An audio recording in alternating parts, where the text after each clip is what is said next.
ড্রাইভটা লাগালে দেখি তো কেমন আসবে, আসে কিনা আদৌ।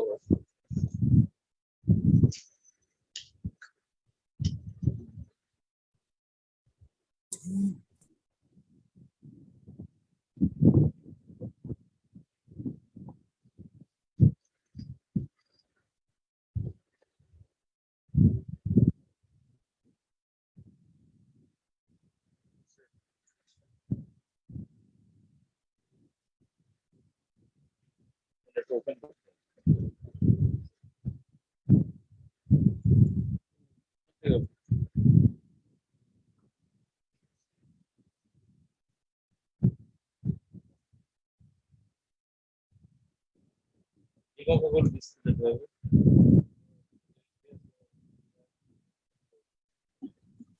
ওই নেটফ্লিক্স আছে, নেটফ্লিক্স এই যে নেটফ্লিক্স 2 নাম্বার।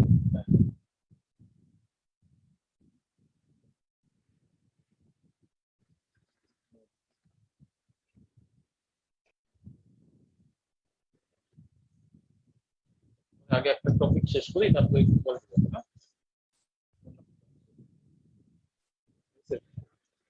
সব জয়েন করছে, কানেক্ট হয়েছে, এখান থেকেই করে দেবে। এখন তো জাস্ট আমার ইয়ে করলেই এখানে স্ক্রল করতে নামে না কেন?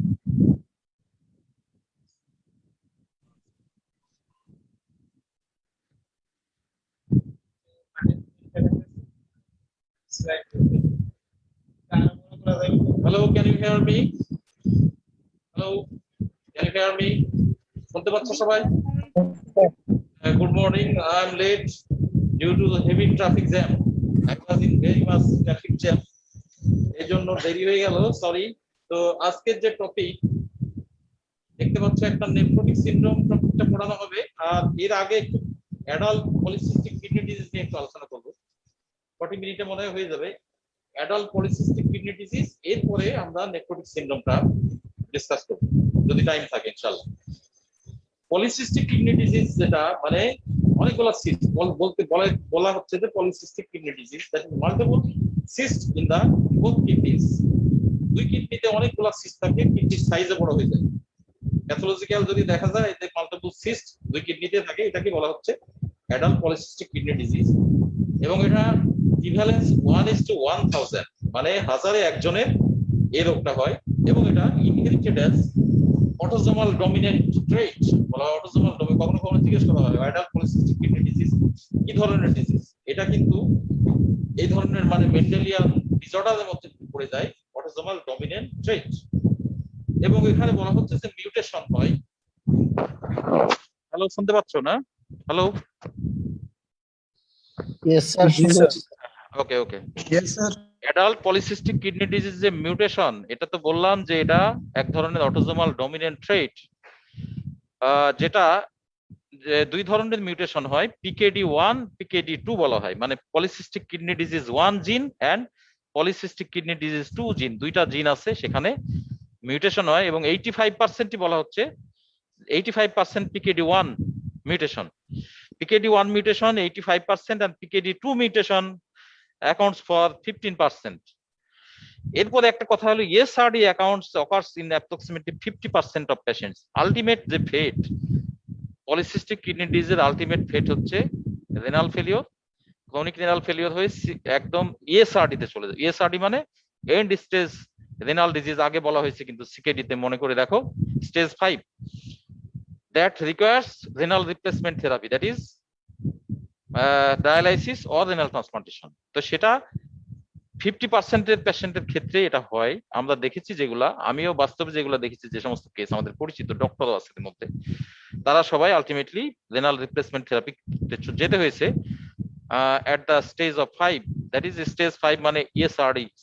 যখন GFR less than 15 হয়ে যাবে, তখন তো কিছু করার থাকবে না, তখন ডায়ালাইসিস থেকে পরবর্তীতে পেশেন্টকে প্রিপেয়ার করে রেনাল ট্রান্সপ্লান্টেশন। যারা সবাই তো রেনাল ট্রান্সপ্লান্টেশন করতে পারে না, যাদের অ্যাবিলিটি নাই তারা তো পারবে না, যাদের অ্যাবিলিটি আছে তারা করতে পারবে। আর যাদের অ্যাবিলিটি নাই তারা ডায়ালাইসিস করে করেই তাকে সার্ভাইভ করতে হবে, যতদিন সার্ভাইভ করা যায়। তবে রেনাল ট্রান্সপ্লান্টেশন করে অনেকে অনেক বছর সার্ভাইভ করেছেন, আমার দেখা মতে 20 বছর পর্যন্ত সার্ভাইভ করেছেন এরকম পেশেন্টও আছে। তো এটা হচ্ছে সেজন্য বলা হচ্ছে ESRD develops in 50% of patients. In PKD1 mutation, the mean age is 69 years. এটা আসলে প্রথম দিকে এটা হচ্ছে শুরু হয়েছে 20 ইয়ার্স এজের দিকেই ধরা পড়ে যায়, কিন্তু আস্তে আস্তে স্লোলি সিস্ট গুলো বড় হতে থাকে, বাড়তে থাকে সাইজে, এবং কিডনির সাইজে বাড়তে থাকে, এবং এন্ড স্টেজে যেতে অনেক সময় নেয়। কারো কারো ক্ষেত্রে 20 ইয়ার্স, কারো ক্ষেত্রে 25, 30 এরকম অনেক। এই জন্য 69 ইয়ার্সে যে দেখা যাচ্ছে তার এন্ড স্টেজ রেনাল ডিজিজ হয়। এখন আসি আমরা এর পরের যে কথাটা, এই clinical features of adult polycystic kidney disease. Clinical manifestation or clinical features, patient কিভাবে কি নিয়ে প্রেজেন্ট করবে। পেশেন্ট অ্যাসিম্পটোমেটিক থাকতে পারে, কোনো কিছু নাই, may be asymptomatic, number 1। Number 2 হতে পারে vague abdominal discomfort or pain, loin pain. দুই দিকে থাকে ইউজুয়ালি বাইলাটারাল, এর জন্য vague discomfort in the loin or abdomen due to increase mass of renal tissue. কারণ কিডনির সাইজ বড় হয়ে যাচ্ছে, অ্যাবডোমেনের ভিতরে মাস আস্তে আস্তে বড় হতে থাকতে, এর জন্য দেখা যাচ্ছে bilateral enlargement of the kidney, এটার কারণে আলটিমেটলি পেইন ফিল করে, এবং vague discomfort or pain in the loin, that is bilateral loin pain বা ফ্ল্যাঙ্ক পেইন, এটা হয়। অ্যাকুটও হতে পারে কখনো acute loin pain or renal colic due to haemorrhage into a cyst. যদি এমন হয় যে সিস্টের ভিতরে কোনো একটা হিমোরেজ হয়ে গেল, যেটা অ্যাক্সিডেন্টাল, সিস্ট বড় হয়ে প্রেসার বেড়ে গেছে ভিতরে, হিমোরেজ, ব্লিডিং, তখন তার অ্যাকুট পেইন হতে পারে, নিয়ে প্রেজেন্ট করতে পারে। The patient May present with severe acute pain in the abdomen. পরবর্তীতে দেখা গেল আল্ট্রাসাউন্ড করে বা MRI করে দেখা গেল যে সিস্টের ভিতরে হিমোরেজ। তাহলে এটা একটা অ্যাকুট কন্ডিশন, সবসময় হয় না। কখনো কখনো হিমাচুরিয়া নিয়ে প্রেজেন্ট করতে পারে patient. Haematuria, that is blood in urine, is called hematuria, and a little or no proteinuria. এখানে প্রোটিনুরিয়া সবসময় থাকে না, তবে কখনো কখনো অল্প পরিমাণ থাকতেও পারে, নাও থাকতে পারে। এবং আরেকটা হলো ইউটিআই নিয়ে প্রেজেন্ট করতে পারে। ইউটিআই এর features, that is dysuria, increase frequency of micturition, lower abdominal pain, এগুলো নিয়ে প্রেজেন্ট করতে পারে। সিস্টাইটিস ফিচার নিয়ে প্রেজেন্ট করতে পারে কখনো কখনো, ইউটিআই ফিচার নিয়ে প্রেজেন্ট করে। এটা একটা ইয়ে। আর একটা হলো সিস্ট ইনফেকশন হতে পারে, যখন সিস্টের ভিতরে ইনফেকশন, মানে সুপারঅ্যাডেড ব্যাকটেরিয়াল ইনফেকশন, এটা একটা সেকেন্ডারি ইনফেকশন। সিস্ট নরমালি কোনো অসুবিধা হচ্ছে না, কিন্তু যদি সেকেন্ডারিলি ইনফেক্টেড হয় তখন পেশেন্টের ফিভার হবে, জ্বর থাকবে, fever with chill and rigor. Sir এবং একটা এর সাথে, কোশ্চেন ছিল স্যার।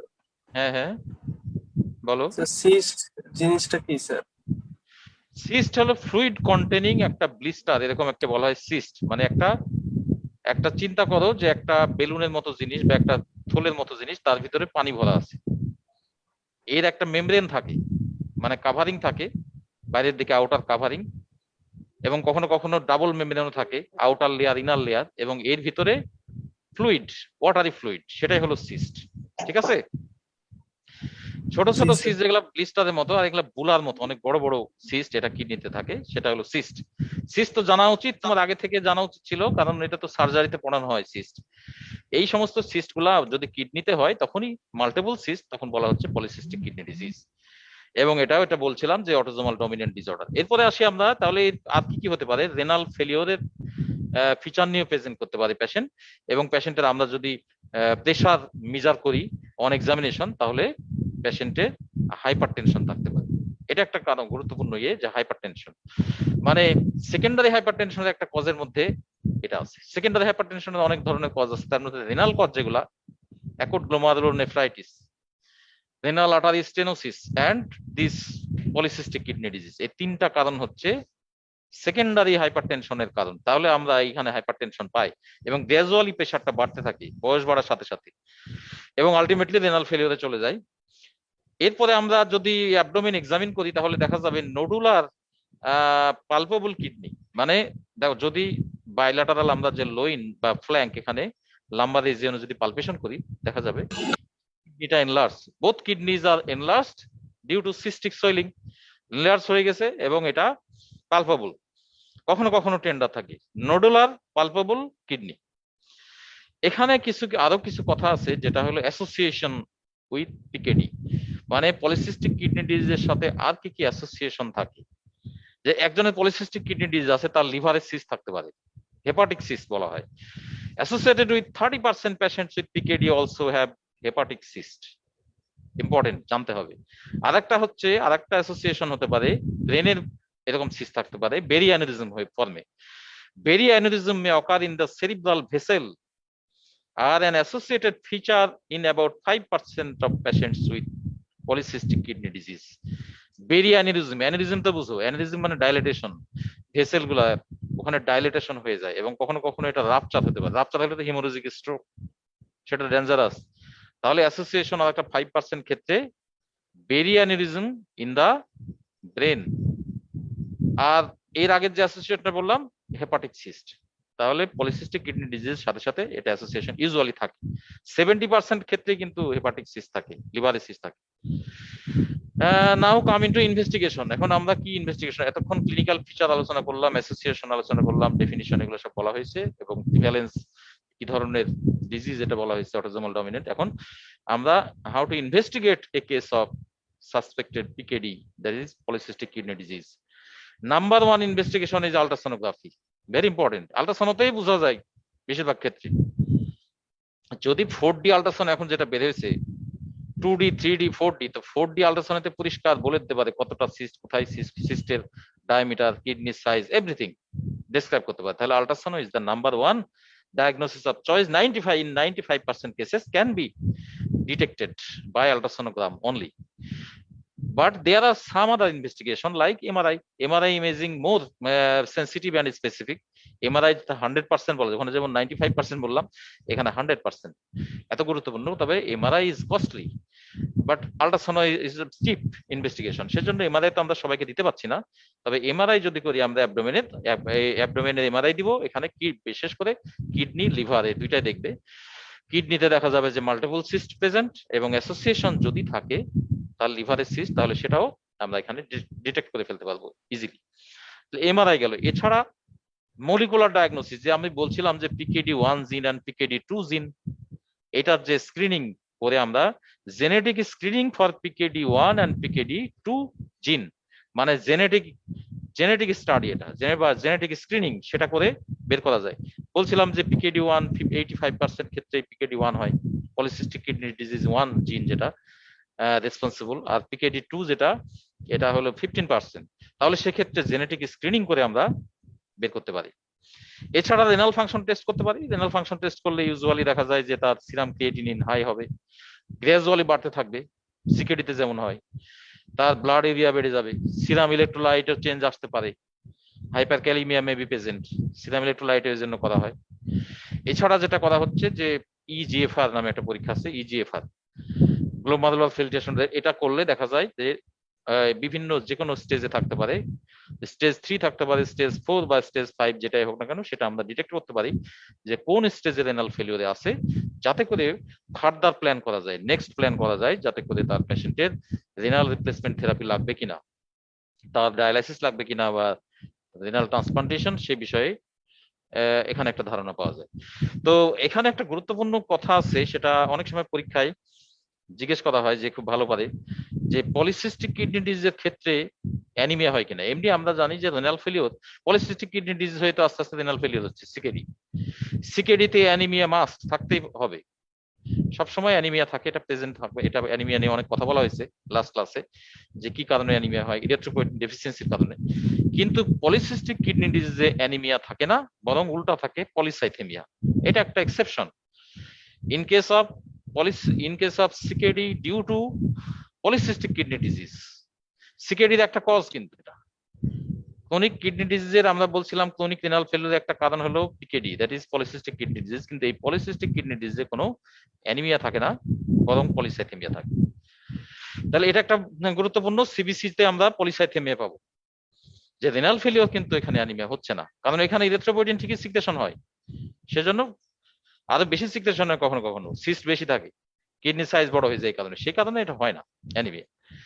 আর আমরা ব্রেনের একটা MRI করতে পারি due to exclude the cyst in the brain. এই যে আমরা বলছিলাম যে aneurysm, berry aneurysm, to exclude any presence of any berry aneurysm within the brain cerebrum, সেখানে যদি কোনো ব্যারিয়ার এটা থাকে সেটা আমরা বের করতে পারবো MRI দিয়ে।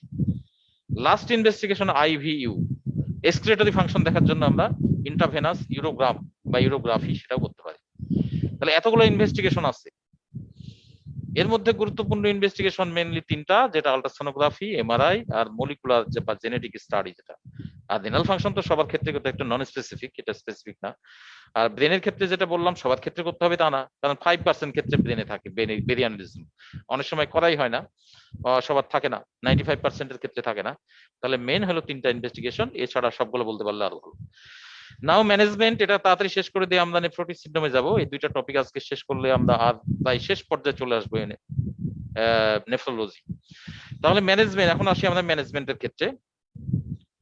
নাম্বার 1 ম্যানেজমেন্ট প্রোটোকল হচ্ছে পেশেন্টকে তো কাউন্সেলিং করা লাগবে, বলতে হবে যে ডিজিজের যে ধরন এবং ডিজিজ যে এই যে ন্যাচারাল হিস্ট্রি, যে এটা আস্তে আস্তে আস্তে আস্তে রেনাল ফেলিয়ারের দিকে যাবে এবং আলটিমেটলি তার ডায়ালাইসিস বা রেনাল ট্রান্সপ্লান্টেশনের প্রয়োজন হতে পারে, এগুলো তাকে নলেজ দিতে হবে। এবং এটা একটা ফ্যামিলি বাহিত রোগ, সেটাও অটোজোমাল ডমিনেন্ট, সে তো বুঝবে না ফ্যামিলি বাহিত রোগ, এটাও বুঝাইতে হবে। তারপরে তাকে প্রিপেয়ার হতে হবে আগে থেকে, যে কারণ 10 বছর 15 বছর পরে তাকে হয়তো রেনাল ট্রান্সপ্লান্টেশন লাগতে পারে। এইসব বিষয়ে পেশেন্টকে কাউন্সেলিং করতে হবে। Counselling is very important. And number 2 control of hypertension. Invariably সব পেশেন্টের হাইপারটেনশন নিয়ে প্রেজেন্ট করে, এই জন্য আমরা হাইপারটেনশন কন্ট্রোল করব by anti hypertensive drug, usually ACE inhibitor or ARB দেওয়া হয়, মানে অ্যানজিওটেনসিন কনভার্টিং এনজাইম ইনহিবিটর, যেমন ক্যাপটোপ্রিল, লাইসিনোপ্রিল, এনালাপ্রিল, র্যামিপ্রিল। মনে পড়ছে আশা করি তোমাদের, এগুলা ফার্মাকোলজিতে পড়ে আসছো। এছাড়া এআরবি দিতে পারি, লসাটান, ভালসাটান, ক্যান্ডেসাটান, অলমিসাটান, এই সমস্ত গ্রুপের ওষুধ, এগুলো দিয়ে আমরা, এবং টার্গেট যেটা লেভেল হতে হবে less than 130/80 millimetre of mercury, এর নিচে থাকতে হবে ব্লাড প্রেশার। হাইপারটেনশন কন্ট্রোল করতে গেলে আমরা বলি যে কোনো পেশেন্টদের ক্ষেত্রে, আদার পেশেন্ট যেগুলো যাদের অ্যাসোসিয়েটেড সিকেডি বা পিকেডি বা এই ধর ডায়াবেটিস নাই, তাদের ক্ষেত্রে লেস দ্যান 140/90। কিন্তু in case of kidney disease, এই যে যেটা সিকেডি, তারপরে রেনাল ফেলিওর, তারপরে ডায়াবেটিস মেলিটাস, সেখানে টার্গেট লেভেলটা থাকতে হবে লেস দ্যান 130/80, এখানেও ঠিক তাই। তাহলে এইভাবে আমরা করলাম। এছাড়া আরেকটা ওষুধ দেওয়া হয়, সেটাকে বলা হয় টলভ্যাপটান, মানে ভেসোপ্রেসিন রিসেপ্টর অ্যান্টাগনিস্ট। আগে ভ্যাপটান দেওয়া হতো, এখন বলা হয় টলভ্যাপটান। এটা আসলে এই কিডনির সাইজ যে বড় হয়ে যাচ্ছে সেটাকে ঠেকায়, মানে গ্র্যাজুয়ালি যে আস্তে আস্তে বড় হয়ে যাচ্ছে সেটাকে অ্যারেস্ট করে, এবং slow progression of the decrease GFR যে আস্তে আস্তে কমের দিকে যাচ্ছে, রেনাল ফেলিওরের দিকে প্রোগ্রেশন, সেটাকেও কমাই দিচ্ছে টলভ্যাপটান নামে যে ওষুধটা। এটা হলো ভেসোপ্রেসিন V2 যেটা রিসেপ্টর অ্যান্টাগনিস্ট। তাহলে এটা একটা specific for this polycystic kidney disease, এই মেডিসিনটা দেওয়া হয়। এছাড়া ডায়ালাইসিস করতে পারি আমরা। ডায়ালাইসিস যখন প্রয়োজন হবে, এন্ড স্টেজ রেনাল ডিজিজে যাবে, যে যখন জিএফআর লেস দ্যান 15 হয়ে যাবে, তখন আমরা ডায়ালাইসিসে পাঠানো হবে পেশেন্টকে। তার আগে থেকে তাকে প্রিপেয়ার করতে হবে। তার আর্টারিওভেনাস ফিস্চুলা, গত ক্লাসে বলেছিলাম এগুলা নিয়ে, একটা এভি ফিস্চুলা করা হয়। এরপরে তারপরে একটা নির্দিষ্ট সেন্টারে একজন নেফ্রোলজিস্টের আন্ডারে দেওয়া হয়, এবং নেফ্রোলজি ইউনিটে তাকে ট্রিটমেন্ট করা হয়, ডায়ালিসিস করা হয়। তবে তার আগে প্রিপেয়ার করতে হবে, তাকে পেশেন্টকে কাউন্সেলিং করতে হবে। এবং last management protocol is renal transplantation. পেশেন্টকে সেটার জন্য প্রিপেয়ার করতে হবে আগে থেকে। এবং এটা তো শুধুমাত্র ব্লাড গ্রুপ মিললে হবে না, এই সেলে টাইপিং হতে হবে, মিলতে হবে, ম্যাচ করতে হবে, এবং সিবলিং ডোনার হলে সব থেকে ভালো হয়। সিবলিং ডোনার মানে কোনো ব্লাড রিলেটেড কোনো পার্সন, ভাই বোন অথবা কোনো কাজিন, এদের মধ্যে থেকে যদি পাওয়া যায় সব থেকে ভালো। তাহলে অল অ্যাবাউট পিকেডি আমরা শেষ করলাম। আর কিছু টাইম আছে, তাহলে আমরা এখন আজকে নেফ্রোটিক সিন্ড্রোমে যাব। নেফ্রোটিক সিন্ড্রোম পুরো শেষ করতে না পারলে নেক্সট ক্লাসে নেফ্রোটিক সিন্ড্রোমের বাকি অংশটা এবং অ্যাকুট গ্লোমারুলোনেফ্রাইটিস পড়ানো হবে। যদিও এই দুইটা টপিক সব থেকে বেশি পড়ানো, মানে ভালো মতো পড়ানো হয় পেডিয়াট্রিক্সে। আমার মনে হয় হয়েছে কি তোমাদের পেডিয়াট্রিক্সে নেফ্রোটিক সিন্ড্রোম? নেফ্রোটিক সিন্ড্রোম হয়নি, তাহলে আমি ধারণা দিয়ে দিচ্ছি আগে থেকে, ওখানে আরো ইজি হয়ে যাবে। কারণ এই দুইটা ডিজিজ হচ্ছে নেফ্রোটিক সিন্ড্রোম এবং অ্যাকুট গ্লোমারুলোনেফ্রাইটিস, এই ডিজিজ গুলো হচ্ছে বাচ্চাদের, মানে চিলড্রেনদের হয়, এবং এটা বলা হয় 5 to 15 ইয়ার্স, যেটা এজ প্রিভ্যালেন্স যদি আমরা বলি 5 to 15 ইয়ার্স, মানে পেডিয়াট্রিক্সে এই দুটা ডিসকাস করা হয় বেশি, এবং পেডিয়াট্রিক্সের স্যাররাই বেশিরভাগ ধরে পরীক্ষায়। আমরাও ধরি, কিন্তু মেডিসিনও ধরা হয়। মেডিসিনে ধরা হয় না তা না, মেডিসিনে অনেক সময় পাওয়া যায় না। দেখা যায় অন্যান্য প্রশ্ন করতে করতে নেফ্রোলজির এটা এই পর্যন্ত আসা হয় না, কিন্তু পেডিয়াট্রিক্সে ঠিকই ধরবে তোমাকে। তাহলে তারপরে আমরা একটু আলোচনা করবো, যেহেতু আমাদের টপিকের মধ্যে পড়ে যায়, যে এটা কিন্তু ডেভিডসনে অত বেশি ডিসকাস করা হয় না এই কারণে, কারণ পেডিয়াট্রিক্সে ডিসকাস করা হয়েছে বলে ওরা আগে ছিল, আগের এডিশন গুলোতে বেশি ছিল ডিসকাশন, কিন্তু আস্তে আস্তে কমিয়ে দিয়েছে কারণ পেডিয়াট্রিক্স এটা ডিসকাস করে। তো যাই হোক, এখন আসি আমরা nephrotics. What is nephrotic syndrome? Definition দেখো, nephrotic syndrome is an accumulation of symptoms and signs, and it's characterized by proteinuria, hyperproteinemia, edema, and hyperlipidemia. তবে এখানে ডেফিনিশনটা এর থেকে আরেকটু ভালো করে বলা যায়, characterized by massive proteinuria. আমরা বলতে পারি nephrotic syndrome is characterized by massive proteinuria, hypoalbuminemia, hyperlipidemia, and generalized edema. এই চারটা জিনিস বলতেই হবে। নেফ্রোটিক সিন্ড্রোমের যে ক্যারেক্টার, এই চারটা অবশ্যই everybody must know. Number 1, massive proteinuria. এর ডেফিনিশনে থাকতে হবে কথাটা। ম্যাসিভ প্রোটিনুরিয়া যদি হয়, প্রোটিনুরিয়া প্রোটিন বেঁধে চলে যাচ্ছে, তাহলে হাইপোপ্রোটিনিমিয়া হবে বা হাইপোঅ্যালবুমিনিমিয়া হবে, এটা তো খুব স্বাভাবিক। নেক্সট তাহলে বললাম যে হাইপোঅ্যালবুমিনিমিয়া আর হাইপোপ্রোটিনিমিয়া। 3 নাম্বার যেটা হাইপার লিপিডিমিয়া, পেশেন্টের দেখা যায় ট্রাইগ্লিসারাইড, সেকেন্ডারি হাইপার কোলেস্টেরোলিমিয়ার এটা একটা কজ। থাইরয়েড যেমন হাইপোথাইরয়েডিজম একটা কজ, এটা একটা কজ, সেজন্য এখানে হয় হাইপার লিপিডিমিয়া। কখনো কখনো লিপিডিউরিয়া হয়, দেখা যাচ্ছে ইউরিনের সাথে লিপিড চলে যাচ্ছে, ফ্যাট চলে যাচ্ছে, বের হয়ে যাচ্ছে। তো সেটা আমরা এর মধ্যে বলি না, ডেফিনিশনে বলি আমরা hyperlipidaemia. And last generalised oedema, মানে সারা শরীরে অ্যানাসার্কা বলা হয়, অ্যানাসার্কা মানে জেনারেলাইজড ইডিমা। তাহলে এটা কাদের হয় বেশি? আমরা বলবো in children under age 5 years the disease usually takes the form of idiopathic nephrotic syndrome of childhood. যদিও এই ডিজিজটা হয় আসলে 5 to 15 years এর চিলড্রেনদের মধ্যে বেশি হয়, তবে অ্যাডাল্টের যে হবে না তা না, অ্যাডাল্ট মে বি এফেক্টেড, কিন্তু কম হয়, বাচ্চাদেরই বেশি হয়। সেকেন্ড, এখানে বলা হচ্ছে acute nephrosis incidence is at all ages but most commonly between 2 to 5 years of age। এখানে বলা হচ্ছে 2 to 5 years এ হয়, ঠিক আছে। আমাদের দেশের প্রেক্ষাপটে আরেকটু বেশি পর্যন্ত, মানে আপ টু 15 years পর্যন্ত এটা হয়। ক্লিনিক্যাল টাইপের মধ্যে কতগুলো আছে? সিম্পল যে নেফ্রোটিক সিন্ড্রোম, আর আছে নেফ্রোটিক সিন্ড্রোম, কতগুলো আছে রেসপন্স করে steroid and response to steroid. তো initial response to corticosteroid, corticosteroid একটা, যদিও এটা একটা ট্রিটমেন্ট অপশন, সেটা আমরা পরে আসব। এখন দুই ধরনের মেইনলি যেটা আমরা একটা ইটিওলজিটা আলোচনা করি। এখানে যেভাবে দেওয়া আছে, এখানে যেমন মেমব্রেনাস গ্লোমারুলোনেফ্রাইটিস এবং মিনিমাল চেঞ্জ গ্লোমারুলোনেফ্রাইটিস, এই দুইটা ভাগ করছে। তো প্রাইমারি যে গ্লোমারুলোনেফ্রাইটিস, প্রাইমারি গ্লোমারুলোনেফ্রাইটিস ইটিওলজির মধ্যে আমরা যদি বলি যে প্রাইমারি এবং সেকেন্ডারি দিয়ে ভাগ করে বলি, তাহলে প্রাইমারি গ্লোমারুলোনেফ্রাইটিস এর মধ্যে নাম্বার 1 বলবো আমরা মিনিমাল চেঞ্জ গ্লোমারুলোনেফ্রাইটিস। মিনিমাল চেঞ্জ গ্লোমারুলোনেফ্রাইটিসটা হচ্ছে বাচ্চাদের ক্ষেত্রে কমন, আর অ্যাডাল্টের ক্ষেত্রে কমন, যেটা মেমব্রেনাস নেফ্রোপ্যাথি বলা হয়। Membranous glomerulonephritis or membranous nephropathy is common in case of adult. 85% এখানে বলছে 80, আমরা যেটা জানি 85% ক্ষেত্রেই কিন্তু দেখা যাচ্ছে যে এই বাচ্চাদের ক্ষেত্রে যেটা মিনিমাল চেঞ্জটা 85%, আর মেমব্রেনাস নেফ্রোপ্যাথি বলা হচ্ছে 15%, বাকি যে 15%। তবে আরো কিছু টাইপ আছে প্রাইমারি, এর মধ্যে যেমন মেজঙ্গীয় ক্যাপিলারি ভ্যারাইটি আছে, মেজঙ্গীয় ক্যাপিলারি। তারপরে আছে ফোকাল সেগমেন্টাল গ্লোমারুলোস্ক্লেরোসিস, একটা টাইপ, 4 নাম্বার টাইপ, যেটা প্রাইমারির মধ্যেই। আর 5 নাম্বার যেটা বলছো আইজিএ নেফ্রোপ্যাথি, মানে immunoglobulin A nephropathy.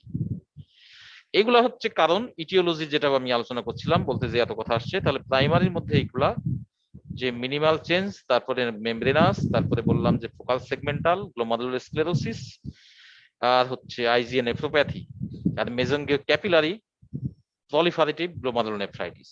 This are the primary type of nephrotic syndrome. আর কতগুলো আছে সেকেন্ডারি টাইপ? সেকেন্ডারির মধ্যে আছে যেগুলো other disease, due to other diseases, অন্যান্য ডিজিজের কারণে যেগুলো হয় সেগুলোর থেকে, মানে অন্য ডিজিজ তার ভুগছে পেশেন্ট আগে থেকেই, patient is suffering from some other diseases like diabetes mellitus or collagen disease বা অ্যামাইলোইডোসিস, সেক্ষেত্রে পেশেন্টের হঠাৎ করে নেফ্রোটিক সিন্ড্রোমের ফিচার চলে আসে, সেটাকে এই জন্য বলা হচ্ছে secondary glomerulonephritis. Can you follow me? Can you hear me? Yes, sir.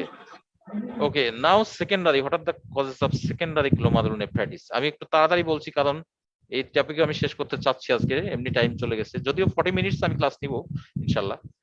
একটু লেটে শুরু হয়েছে কিন্তু 40 মিনিটস পর্যন্ত নেওয়া যাবে। তো তাহলে সেকেন্ডারি কজের মধ্যে 1 নাম্বার হলো diabetic nephropathy. Diabetes long term থেকে নেফ্রোপ্যাথি হতেও তো সময় লাগে, লং টার্ম সময় লাগে। যদি লং টার্ম কারো আনকন্ট্রোল ডায়াবেটিস মেলেটাস থাকে তাহলে তার নেফ্রোপ্যাথি হওয়ার চান্স। এবং মনে রাখ, আগেও এটা বলা হয়েছে, এবং নেফ্রোপ্যাথি হতে গেলে তার মাইক্রো অ্যালবুমিনেরিয়া পেতে হবে প্রথমে। একসময় দেখা যায় মাইক্রো অ্যালবুমিনেরিয়া চলে আসে, তখনই বুঝতে হবে তার নেফ্রোপ্যাথি হয়ে গেছে। তাহলে ডায়াবেটিক নেফ্রোপ্যাথি একটা কারণ, one of the important cause of secondary এই nephrotic syndrome is diabetes mellitus, that is diabetes nephropathy. Number 2 cause collagen disease. Collagen disease means such as rheumatoid arthritis, SLE, systemic lupus erythematosus, polyarthritis nodosa. These are the, that is vasculitis. These are the secondary causes, that is collagen disease of nephrotic syndrome। এটাও একটা 2 number কারণ। এছাড়া amyloidosis নাম শুনেছে, amyloid deposition হয়ে amyloidosis হচ্ছে, এবং এটা একটা কারণ। এছাড়া ড্রাগ দিয়ে হতে পারে, কিছু কিছু মেডিসিন দিয়ে পেশেন্টকে ট্রিটমেন্ট করছে অন্য কারণে, রিউমাটয়েড আর্থ্রাইটিসের জন্য বা অন্য ডিজিজের জন্য, যেমন হলো উইলসনস ডিজিজ, পেনিসিলামিন দেওয়া হয়। তারপরে পেনিসিলামিন এতেও রিউমাটয়েড আর্থ্রাইটিসে দেওয়া যায়। ক্যাপটোপ্রিল, গোল্ড, এগুলা, এই যে গোল্ড, এটাও কিন্তু গোল্ড যদিও এখন ইউজ কম হয়, একসময় ইউজ হতো আগে রিউমাটয়েড আর্থ্রাইটিসে। এই সমস্ত মেডিসিনে দেখা যাচ্ছে তার হঠাৎ করে নেফ্রোটিক সিনড্রোম হয়ে যেতে পারে। তাহলে এটা these are the secondary causes and these are the drug cause যদি আমরা বলি তাহলে এটা। এছাড়া হতে পারে নিওপ্লাস্টিক কিছু কারণ হতে পারে, যেমন ক্যান্সার, অন্য জায়গায় ক্যান্সার আছে কোথাও, cancer elsewhere in the body, যে কোনো জায়গায় যদি কোনো ম্যালিগন্যান্সি থাকে তাহলে হতে পারে, যেমন ব্রঙ্কিয়াল কার্সিনোমা, বিশেষ করে ব্রঙ্কিয়াল কার্সিনোমা, লিম্ফোমা, এই দুইটাতে বেশি হয়। অন্য ক্যান্সারে হতে পারে, হবে না তা না, কিন্তু এই দুইটাতে বেশি হয়। তাহলে নিওপ্লাস্টিক কজ। দেন নাম্বার 6 কজ ইনফেকশন। তাহলে এতগুলো সেকেন্ডারি কজ আছে। ইনফেকশনের মধ্যে আছে ম্যালেরিয়া, তারপরে hepatitis B virus, hepatitis C virus. This are the infectious causes of secondary causes of nephrotic syndrome. HIV দিয়েও হতে পারে, সেকেন্ডারি সিফিলিস দিয়ে হতে পারে।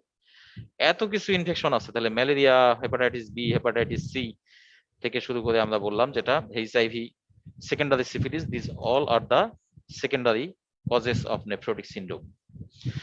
নাও ক্লিনিক্যাল ফিচার। তার আগে এখানে বলছে প্যাথোজেনিস একটু বলে, the primary disorder is an increase in the glomerular permeability to plasma protein. এই যে প্রোটিন গুলা বের হয়ে যাচ্ছে কেন?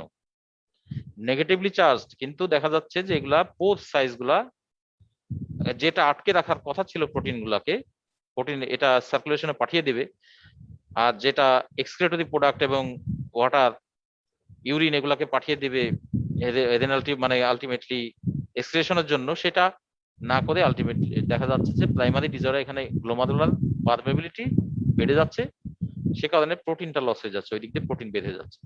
এবং foot processes of the visa, যে বলা হচ্ছে visceral epithelium of the glomerular basement membrane, the construction of the glomerular basement membrane has changed the loss of the negative charges on the glomerular basement membrane। যখন এরকম nephrotic syndrome হয় বা ওখানে inflammation চলে আসে, তখন এই যে নরমাল যে নেগেটিভলি চার্জ থাকে এটা লস হয়, তখন সেখানে এটা পারমেবিলিটি বেড়ে যায়।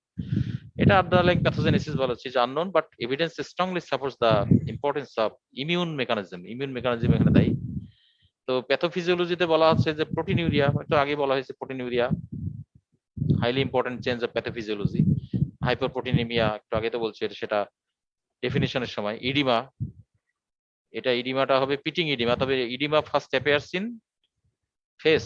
মনে রাখতে হবে যে নেফ্রোটিক সিনড্রোমের ইডিমাটা ফার্স্ট অ্যাপিয়ার্স ইন ফেস, যেমন কার্ডিয়াক ফেলিওরের ইডিমাটা first appears in leg. Liver ফেলিওরের যেটা ইডিমা, মানে যদি আমরা সিরোসিস অফ লিভার বা chronic liver disease, oedema first appears in abdomen. এটা মনে রাখতে হবে কোথায় কোন ইডিমা আসে। এছাড়া রানিং আউট অফ টাইম বলছে, আর 10 মিনিট আছে। হাইপারলিপিডিমিয়া তো আগেই বলা হয়েছে, এটা সেকেন্ডারি হাইপারলিপিডিমিয়া, হাইপার কোলেস্টেরোলিমিয়া। বিশেষ করে ট্রাইগ্লিসারাইড লেভেল বেড়ে যায় বেশি, কোলেস্টেরল লেভেল হাই হয়, টিজি লেভেল হাই, টিজি মানে ট্রাইগ্লিসারাইড, এলডিএল কোলেস্টেরল বাড়ে, ভিএলডিএল কোলেস্টেরল, এগুলো সবই বেড়ে যায় হাইপারলিপিডিমিয়া। সেজন্য নেফ্রোটিক সিনড্রোম ম্যানেজমেন্ট করতে যেয়ে আমরা এরকম কোলেস্টেরল লোয়ারিং এজেন্ট বা লিপিড লোয়ারিং এজেন্ট এটা দেওয়া হয়। এখন ম্যানিফেস্টেশন মেল এখানে বলা হচ্ছে there is a male predominance বা preponderance of 2:1। Main manifestation is oedema. Patient এসে বলবে যে, এখন আমরা ক্লিনিক্যাল ফিচার আলোচনা করছি। Generalised body swelling or oedema, এবং বলা হচ্ছে যে পেরিঅরবিটাল ইডিমা, চোখের চারিপাশে periorbital swelling and perhaps oliguria are noticed. Oliguria এখানে অবশ্য তেমন সবসময় হবে তা না, হয় কখন, যখন ম্যাসিভ ইডিমা থাকে, বডিতে ডিপোজিশন বেশি হয়, তখন তো এক্সক্রিশন কম হবে, এটাই স্বাভাবিক। যেটা অলিগুরিয়া অ্যানুরিয়ার এক ফিচারটা হচ্ছে এজিএনএ বেশি হয়। অ্যানাসার্কা বলা হচ্ছে, অ্যানাসার্কা মানে জেনারেলাইজড ইডিমাকে বলা হচ্ছে অ্যানাসার্কা, এগুলো হয়। এছাড়া বায়োল্যাটারাল পিটিং ইডিমা আমরা পেয়ে যাই, আমরা যখন এক্সামিনেশন করি পিটিং লেগ ইডিমা পাই, এবং ফেসেও তো ইডিমা থাকে, প্রথমে ফেসে অ্যাপিয়ার হয়। অ্যাসাইটিস থাকতে পারে, আর বায়োল্যাটারাল প্লুরাল এফিউশন থাকে, আর কিছু জেনারেল সিমটম থাকে যেটা বলছিলাম, এই যে যেমন anorexia, fatigue, abdominal pain, diarrhoea, এগুলা জেনারেল সিমটম, এটা নন স্পেসিফিক, এটা তেমন সবসময় থাকতে হবে এমন কোনো কথা নাই, তবে ইউজুয়ালি অ্যানোরেক্সিয়া থাকে। এখন আমরা আসি ল্যাবরেটরি ইনভেস্টিগেশন এক্সামিনেশন বা ইনভেস্টিগেশন, সময় নাই বেশি, শেষ করে দেবো এটা আশা করছি। ইনভেস্টিগেশনের মধ্যে আমরা প্রথমেতে ইউরিন ফর আরএমই করি, urine routine and microscopic examination, bed সাইডে করেও বোঝা যায়।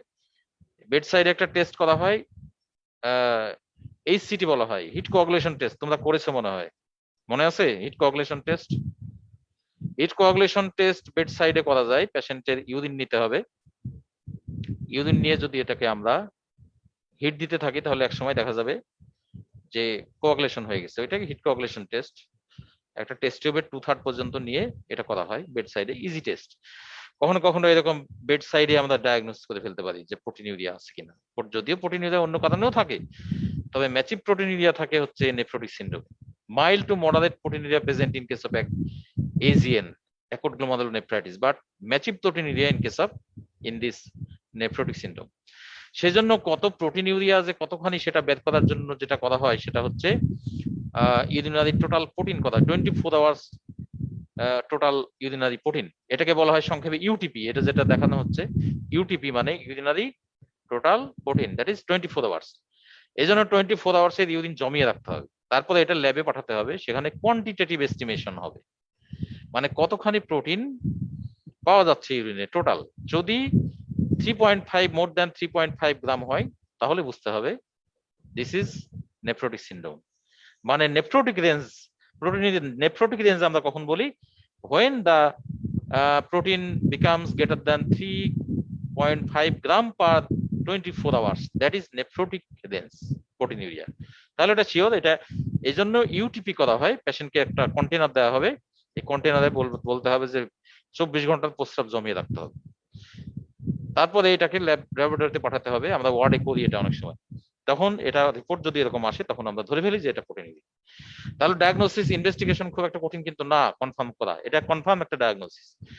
এছাড়া আমরা serum protein and AG ratio করতে পারি, লিপিড প্রোফাইল করতে পারি, যে লিপিড প্রোফাইল কোলেস্টেরল হাই, যেটা একটু আগে বলেছিলাম কোলেস্টেরল, আর এছাড়া ব্লাড সুগার করবো, কারণ তার ডায়াবেটিস আছে কিনা দেখতে হবে, এর আগে বলছিলাম যে ডায়াবেটিক নেফ্রোপ্যাথি, এটা ইউরিয়া, ক্রিয়েটিনিন, ইলেক্ট্রোলাইট সবই করা হবে, আলট্রাসোনোগ্রাফি করা যায়, এবং রেনাল বায়োপসি, লাস্ট হচ্ছে রেনাল বায়োপসি করা যায়।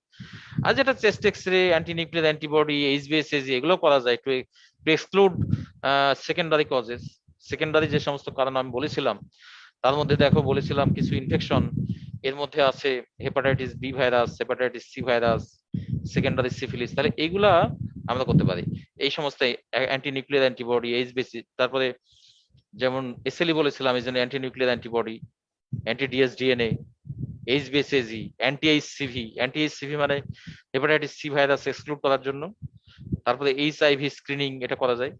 তাহলে এত সব ইনভেস্টিগেশন আছে, যদিও এটা সেকেন্ডারি কজ বের করার জন্য।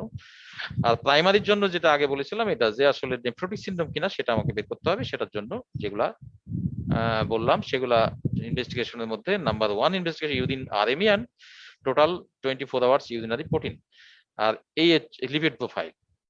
আর সিরাম প্রোটিন, এটা তো করবো আমরা, সিরাম প্রোটিন এবং albumin globulin ratio. Serum protein করতে হবে কারণ সিরাম প্রোটিন কমে যাবে, এটাই স্বাভাবিক। তাহলে এখানে আমরা এটা পেলাম। আর সিরাম কমপ্লিমেন্টও করতে পারি এটা, তবে কমপ্লিমেন্টের বেশি গুরুত্ব হচ্ছে ইয়েতে এজিএন এর ক্ষেত্রে। নাও কমপ্লিকেশন, সময় কম, একেবারে শেষ পর্যায়ে চলে আসছি আমরা, হঠাৎ the complications of nephrotic syndrome. Number one hyper, এই যে ইনফেকশন বলা হয়েছে এখানে, ইনফেকশন হাইপার কোয়াগুলেবিলিটি এক নম্বরে বলা যায়, অথবা ইনফেকশন। ইনফেকশন মেজর কমপ্লিকেশন এটা একটা, আর বলা হচ্ছে চিলড্রেনদের ক্ষেত্রেও বেশি হয়। Respiratory tract infection, urinary tract infection, এই সমস্ত জায়গায় হতে পারে। এখানে আসলে তো ইমিউনিটি লো হয়ে যায়, কমে যায়। এছাড়া আমরা হাইপোনেট্রিমিয়া, হাইপোক্যালিমিয়া, এগুলো মানে ইলেকট্রোলাইট ইমব্যালেন্স হয়ে যায়। আর থ্রম্বোটিক ফেনোমেনা গুরুত্বপূর্ণ হলো থ্রম্বোসিস, হাইপার কোয়াগুলেবিলিটি বলা হয় এক কথায়। হাইপার কোয়াগুলেবিলিটি, হাইপোভলিউমিক শক, অ্যাকুট রেনাল ফেলিওর, এগুলো সবই হতে পারে in case of nephrotic syndrome. Diagnosis তো আগে বলে দেওয়া হয়েছে, যেভাবে ডায়াগনোসিসের ক্ষেত্রে আমরা যেটা ক্লিনিক্যাল ফিচার এবং ইনভেস্টিগেশন, এগুলো সব বলা হয়েছে আগে। নাও ম্যানেজমেন্ট অফ নেফ্রোটিক সিনড্রোম, সংক্ষেপে শেষ করে দিই, টাইমও কম। গুরুত্বপূর্ণ জিনিস হলো রেস্ট, পেশেন্টকে রেস্ট দিতে হবে, পেশেন্টকে বলতে হবে কমপ্লিট বেড রেস্ট। এরকম একটা নির্দিষ্ট সময় 4 উইকস দেওয়া হয় প্রথমে ইনিশিয়ালি, তারপরে এর মধ্যে যদি হয়ে যায় তো ভালো। আর জেনারেল মেজার কিছু নিতে হবে তাহলে এটা। আর জেনারেল মেজারের মধ্যে হচ্ছে ডায়েটারি অ্যাডভাইস, যেমন তার সোডিয়াম রেস্ট্রিকশন করতে হবে, ফ্লুইড ইনটেক রেস্ট্রিকশন করতে হবে, যেহেতু পানি জমে গেছে পানি খাওয়া কমাইতে হবে, এবং সল্ট রেস্ট্রিকশন বেশ গুরুত্বপূর্ণ জিনিস। এছাড়া আমরা যেটা করি যে জেনারেলের মধ্যে তাহলে fluid restriction, salt restriction very important. আর প্রোটিন, হাই প্রোটিন ডায়েট, এটা মনে রাখতে হবে 2 gram per kg body weight, কারণ প্রোটিন তো লস হয়ে যাচ্ছে, এই জন্য প্রোটিন ডায়েট দিতে হবে। এবং prevention of infection, that is antibiotic, broad spectrum antibiotic দিতে হয়। যদিও সবসময় ইনফেকশন থাকে না, ইনফেকশন সাসপেক্টেড থাকলে, জ্বর ফিভার থাকলে সাথে সাথে আমাকে দিতে হবে এটা। এরপরে ডায়াবেটিক্স এর মধ্যে বিভিন্ন রকম ডায়াবেটিক্স আছে, যেমন ফুসেমাইড, বুমেটানাইড, ইথাক্লাইনিক অ্যাসিড, বিভিন্ন। তবে আমরা বেশিরভাগই ফুসেমাইডই দিয়ে থাকি ডায়াবেটিক্স, লুপ ডায়াবেটিক্স যেটাকে বলে, ফুসেমাইড, বুমেটানাইড, কখনো কখনো স্পাইরোনোল্যাকটোন। তবে spironolactone drug of choice in case of chronic liver disease, তো এখানেও দেওয়া যাবে না তা না, লো ডোজে দেওয়া যেতে পারে, কিন্তু আমরা বেশি ডোজে যেটা দিব সেটা হলো ফুসেমাইড। এরপরে স্পেসিফিক ম্যানেজমেন্টের ক্ষেত্রে হলো প্রেডনিসোলোন, ভেরি ইম্পর্টেন্ট। প্রেডনিসোলোন এখানে শেষ করে, কিন্তু প্রেডনিসোলোন আমরা দিতে পারি, এবং এটা বলা হয় যে in minimal change glomerulonephritis in case of children, prednisolone 60 milligram per meter square body surface area, 60 milligram per meter square body surface area, এভাবে 4 to 6 weeks দেওয়া হয়। Then 40 milligram per meter square body surface area on every alternate day for 4 to 6 weeks, এভাবে মানে প্রথম 4 থেকে 6 সপ্তাহ, 1 থেকে 1.5 মাস আমরা 60 করে, তারপরে 1 থেকে 1.5 মাস আবার 40 করে, মানে ডোজটা একটু কমানো হবে, এভাবে দেওয়া হয়। তবে এটা অনেক সময় রেসপন্স যদি না করে বা রিল্যাপস হয়, যদি এরপরে দেখা যাচ্ছে যে দিয়ে দিলে ভালো হয়ে গেল, কিন্তু পেশেন্ট পরবর্তীতে আবার রিল্যাপস হতে পারে, আবার নিয়ে আসতে পারে নেফ্রোটিক সিনড্রোম, তাহলে কি করবো আমরা? তাহলে সেকেন্ড টাইমে আমরা যে আমরা অন্যান্য ওষুধ কিছু কিছু দেওয়া যায়, রিল্যাপস, সাইক্লোফসফামাইড, ইমিউনোসাপ্রেসিভ মেডিসিন দেওয়া হয় cyclophosphamide 2 milligram per kg body wait. এটা তোমরা ডোজ না জানলে অসুবিধা নাই। এছাড়া মাইক্রোফেনোলেট মোফেটিল দিতে পারি, টাইমও শেষ প্রায়, যে কোনো সময় টাইম আউট হয়ে যেতে পারি। আর মেমব্রেনাস গ্লোমারুলোনেফ্রাইটিসের ক্ষেত্রে আমরা মিথাইল প্রেডনিসোলোন আমরা দিব 500 মিলিগ্রাম করে আইভি, এরকম 3 ডেজ। তারপরে আমরা ওরাল প্রেডনিসোলোন, যদিও এটা অ্যাডাল্টের ক্ষেত্রে হয়, অ্যাডাল্টের ক্ষেত্রে আমরা বলছিলাম যে মেমব্রেনাস নেফ্রোপ্যাথি হয়, সেখানে আমরা মিথাইল প্রেডনিসোলোন দিতে পারি। এছাড়া সাইক্লোফসফামাইডও দেওয়া যাবে না তা না। এছাড়া মাইক্রোফেনোলেট মোফেটিল নামে একটা ওষুধ আছে, সেটা দেওয়া যাবে। আর cyclosporine, mycophenolate mofetil and oral steroid may be given also in case of this nephrotic syndrome. আর লাস্ট হচ্ছে একটা ওষুধ আছে, এরপরেও যদি আবার রিল্যাপস হয় বা এটাও ভালো হচ্ছে না, তাহলে সেটাকে অ্যান্টি CD20 অ্যান্টিবডি, সেটাকে বলা হয় rituximab may be given. The last treatment হলো রিটুক্সিম্যাব। তাহলে এত কিছু মেডিসিন আছে, কিন্তু প্রথমে শুরু করা হয় যেটা প্রেডনিসোলোন দিয়ে। তো ওকে, অল অ্যাবাউট নেফ্রোটিক সিনড্রোম, 2টা টপিক আজকে শেষ করতে পারলাম। এখন লাস্ট আমরা এজিএন বাকি থাকলো আর মিসেলেনিয়াস, এটা শেষ দিয়ে আমরা লাস্ট আর একটা ক্লাস হলেই নেফ্রোলজি কমপ্লিট হয়ে যাবে ইনশাআল্লাহ। ওকে, থ্যাংক ইউ অল, আজকে এই পর্যন্তই। ওকে, ক্লোজ করেন।